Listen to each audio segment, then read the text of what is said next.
Senhor presidente, nobre deputado Barros Munhoz, senhores deputados, senhoras deputadas, caros telespectadores da TV Assembleia, eu venho a esta tribuna também para discutir este projeto de lei número 604.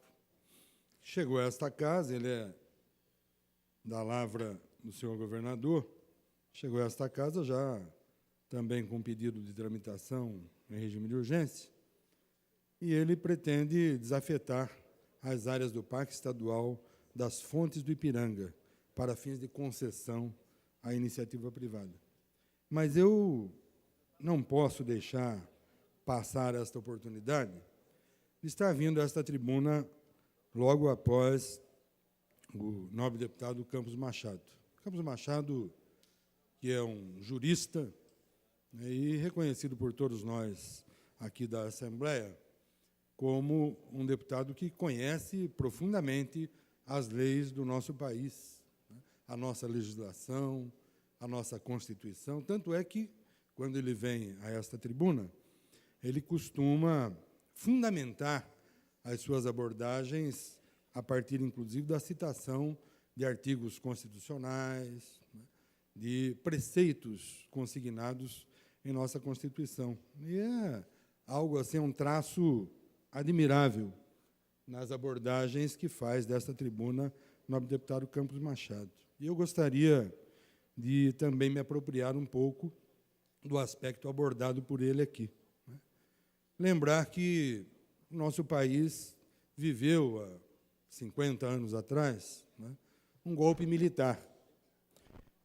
Num momento em que nós vivíamos uma democracia, os presidentes brasileiros eram eleitos pelo sufrágio universal do voto, né.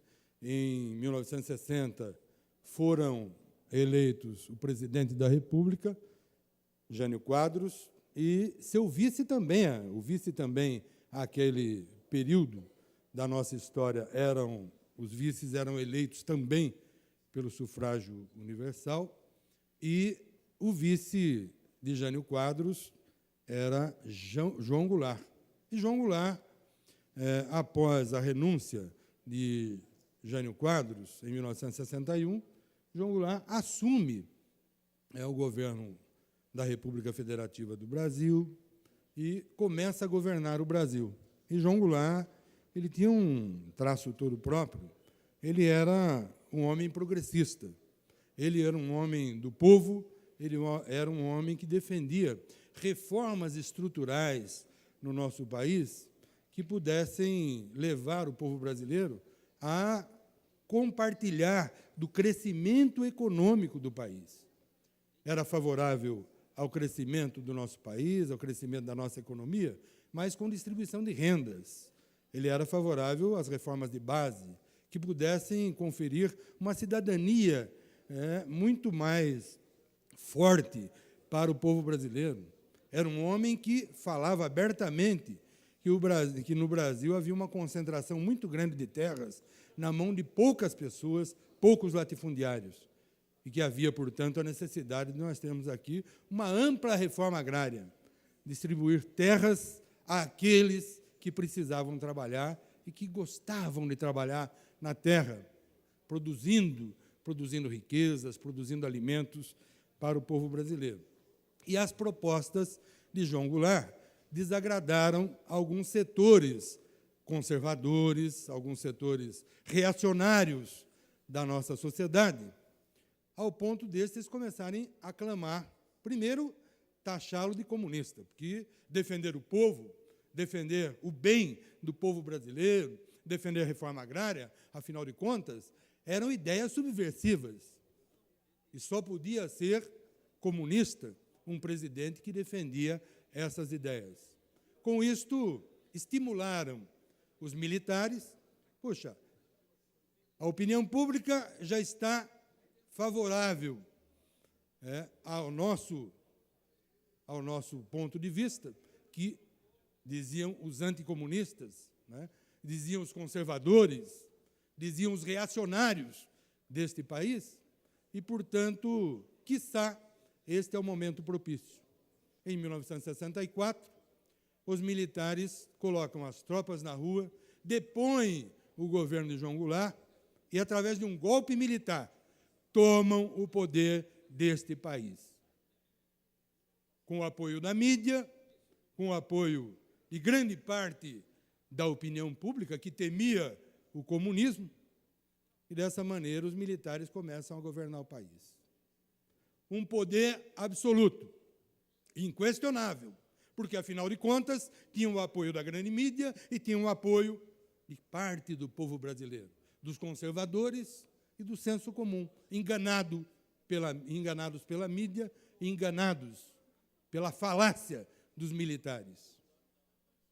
Este golpe militar custou caro ao povo brasileiro, porque aquele governo instaurou aqui um poder absolutista.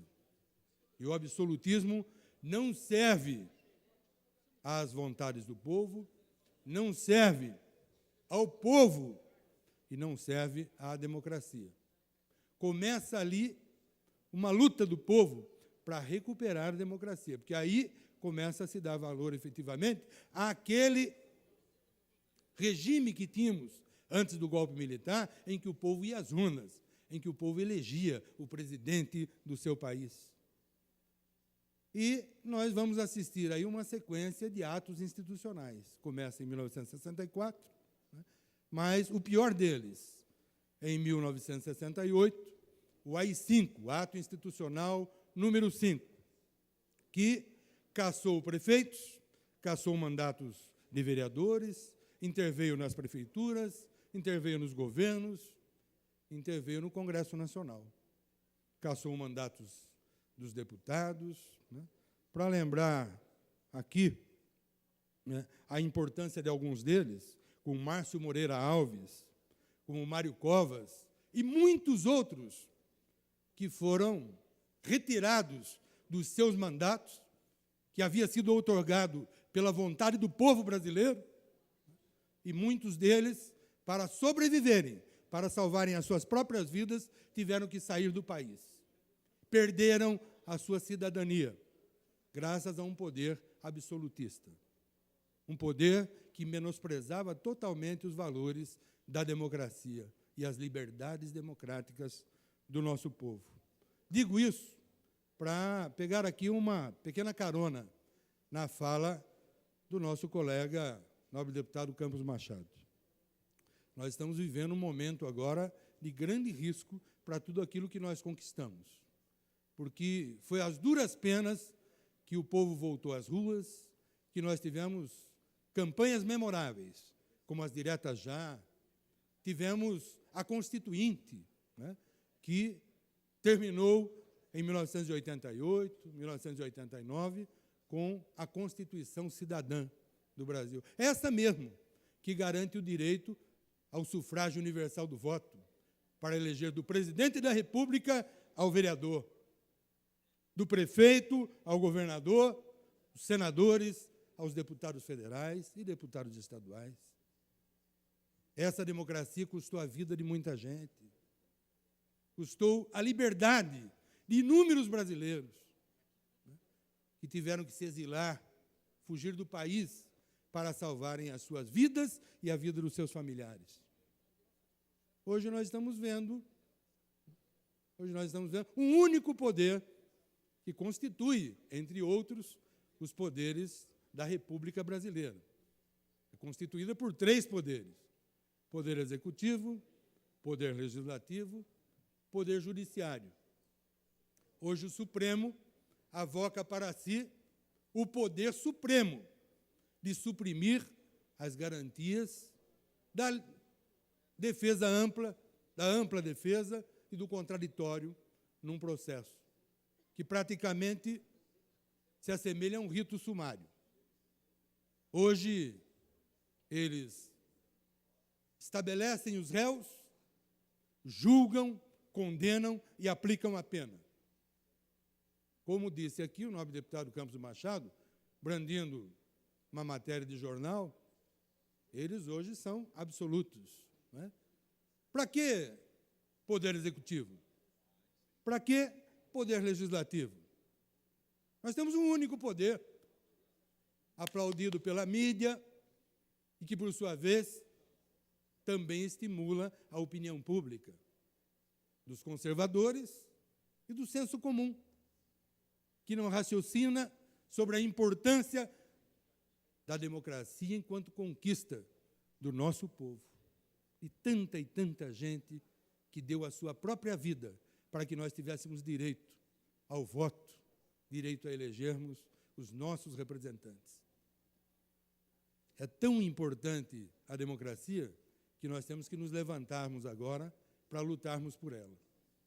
É uma garantia que não pode ser tirada do povo brasileiro.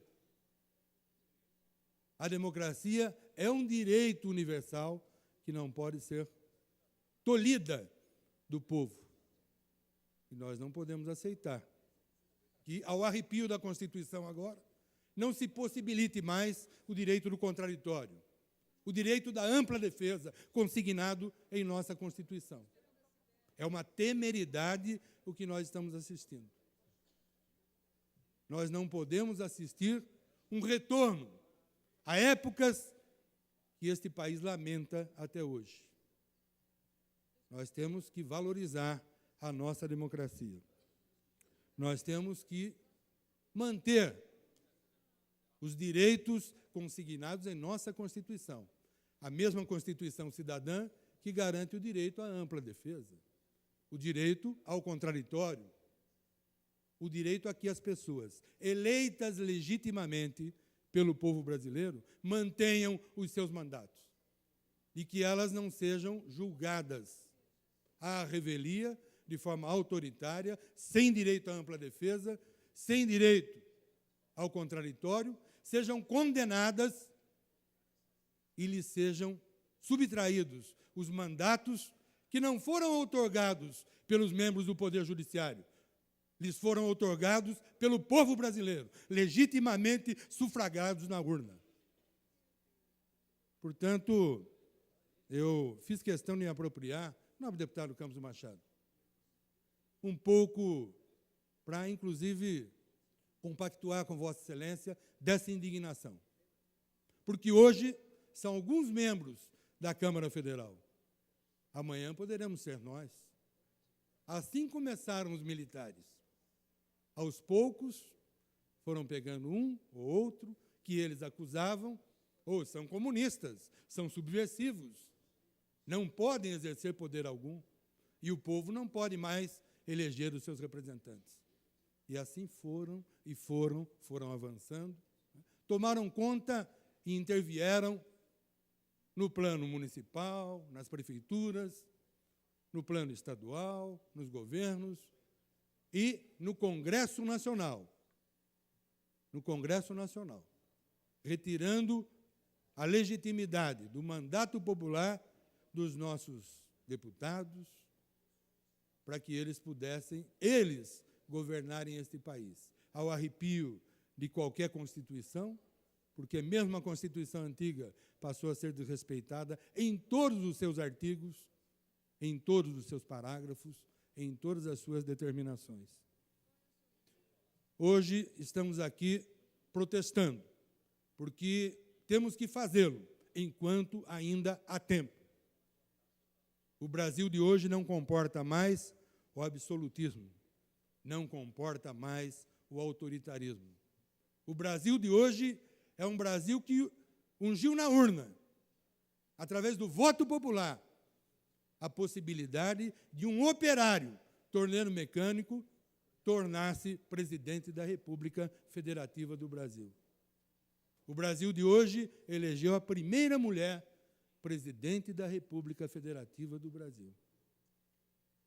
O valor disso é inestimável, senhores telespectadores da TV Assembleia, senhores deputados, senhoras deputadas. Nós estamos aqui terminando o ano legislativo. Nós, em breve, iremos votar o orçamento do Estado e temos que prezar essa legitimidade do voto popular, essa legitimidade do voto do povo brasileiro, do povo do Estado de São Paulo, do povo das cidades, dos nossos municípios, que hoje escolhem livremente dos seus vereadores, ao seu prefeito, ao governador do Estado, ao presidente da República, aos senadores, deputados federais e deputados estaduais. Vamos lutar para preservar a democracia, que tanto custou ao povo brasileiro. Ela é muito cara e nos custa muito preservá-la, e ainda que nós tenhamos que enfrentar o absolutismo do Supremo Tribunal Federal, vale a pena esta luta pela manutenção das liberdades democráticas e da legitimidade do voto popular. Aqueles que foram eleitos pelo voto do povo brasileiro não podem ser caçados por um poder que não os elegeu. Obrigado, senhor presidente.